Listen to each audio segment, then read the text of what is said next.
ప్రజల కథే నా ఆత్మకథ. దత్తాత్రేయ గారు ప్రజలతో ఉన్న అనుబంధాన్ని అత్యంత సామాన్యమైన ప్రజలతో, అది గౌలిగూడ గల్లీ కావచ్చు, లేకపోతే రామ్నగర్ బస్తీ కావచ్చు. వారు మహారాజ్గంజ్ మొట్టమొదటిసారి శాసనసభ్యులుగా పోటీ చేసినప్పటి నుంచి మొదలు పెడితే వారు సికింద్రాబాద్ పార్లమెంట్ సభ్యులుగా, కేంద్ర రైల్వే శాఖ మంత్రిగా, అర్బన్ డెవలప్మెంట్ మినిస్టర్గా, హిమాచల్ ప్రదేశ్ గవర్నర్గా, ఈనాడు హర్యానా అత్యంత కీలకమైన రాష్ట్రానికి గవర్నర్గా, వారు గౌలిగూడ గల్లీ నుంచి హర్యానా గవర్నర్గా సుదీర్ఘమైన ప్రయాణంలో ఎన్నో హోదాలను, రాజకీయంగా ఎన్నో ఒడిదుడుకులను చూశారు. కానీ ఏ రోజు కూడా వారు ప్రజలతో సంబంధాలను కోల్పోలేదు. వారు కేంద్ర మంత్రిగా ఉన్నప్పుడు కూడా ఢిల్లీకు పార్లమెంట్ సందర్భంలో వెళ్ళినా 2-3 రోజుల కంటే ఎక్కువ అక్కడ ఉండేవాడు కాదు. శుక్రవారం వస్తే మళ్ళీ హైదరాబాద్కే వచ్చి చిన్న షాప్, లోకల్ కార్పొరేటర్ కూడా ప్రారంభోత్సవానికి రావడానికి వెనక ముందు చేస్తే పెద్దలు దత్తాత్రేయ గారు వచ్చి చిన్న గల్లీలలో పాండప్ప కూడా పేదవాడు ప్రారంభించుకుంటున్నంటే దత్తాత్రేయ గారు వచ్చి ప్రారంభించేవాళ్ళు. ఇదే నాకు వారితో ఉన్న 40 సంవత్సరాల అనుబంధంలో 40 సంవత్సరాల నుంచి దత్తాత్రేయ గారిని చాలా దగ్గరగా నేను వారిని చూస్తున్నా. ఇంతకుముందు రాణి రుద్రమ్మ గారు చెప్పినట్టు దత్తాత్రేయ గారి కుటుంబంతో, పెద్దలు కిషన్ రెడ్డి గారి కుటుంబంతో నాకు చాలా సన్నిహిత సంబంధాలు ఉన్నాయి. అది అందరికీ తెలుసు. నేను మొన్న నీతి ఆయోగ్లో పాల్గొన్నప్పుడు ప్రధానమంత్రి గారితో మధ్యాహ్నం భోజన వేదిక మీద కూర్చున్నప్పుడు వారు చంద్రబాబు నాయుడు గారిని చూపించి ఆప్కే సాథీ ఇద్దరే అని అంటే నేను చెప్పా, నేను స్కూల్ మీ దగ్గర చదువుకున్నా, కాలేజ్ ఆయన దగ్గర చదువుకున్నా, ఇప్పుడు ఉద్యోగం రాహుల్ గాంధీ గారి దగ్గర చేస్తున్నా.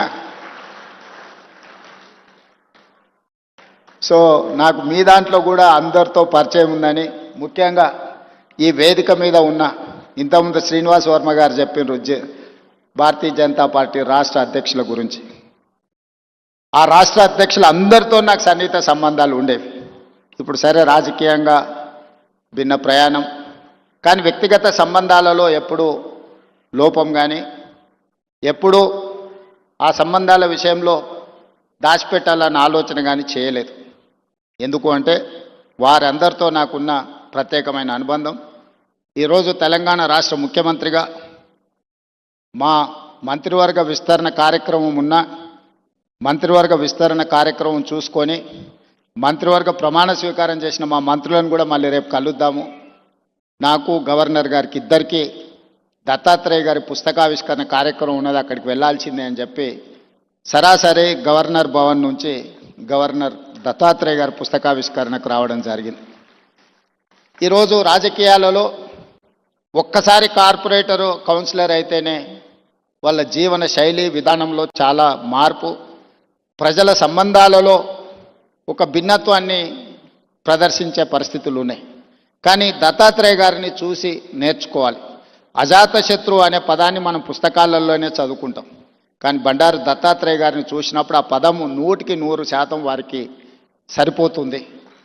జాతీయ రాజకీయాలలో అటల్ బిహారీ వాజ్పేయి గారికి ఉన్న గౌరవం రాష్ట్ర స్థాయి రాజకీయాలలో బండారు దత్తాత్రేయ గారికి ఉంది అని చెప్పి మనం ఈరోజు గుర్తు చేసుకోవచ్చు.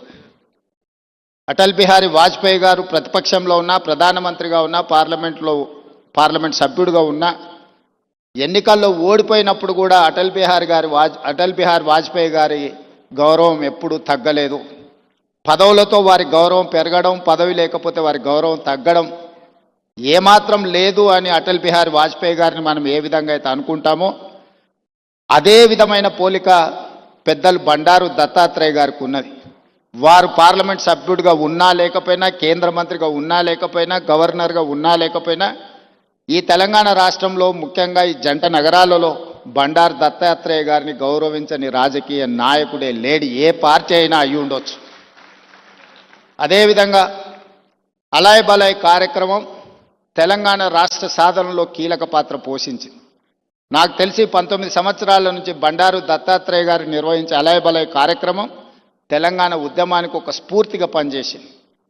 రాజకీయాలలో ఇతర అంశాలలో భిన్నాభిప్రాయాలు ఉండేవాళ్ళు ఒక వేదిక మీదకి ఎప్పుడైనా అరుదుగా కనిపిస్తారంటే అది దత్తాత్రేయ గారు నిర్వహించే అలయబలయ కార్యక్రమంలో కనిపించేది.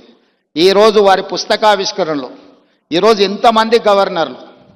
ఇంతమంది గవర్నర్లను ఒక వేదిక మీద నేను ఎప్పుడు చూడలే. ఈరోజు గవర్నర్స్ పరేడ్ లాగా ఉన్నది ఈ వేదిక. అంటే వ్యక్తిగతంగా వారితోనున్న అనుబంధంతోనే వీళ్ళందరూ ఇక్కడికి రావడం జరిగింది.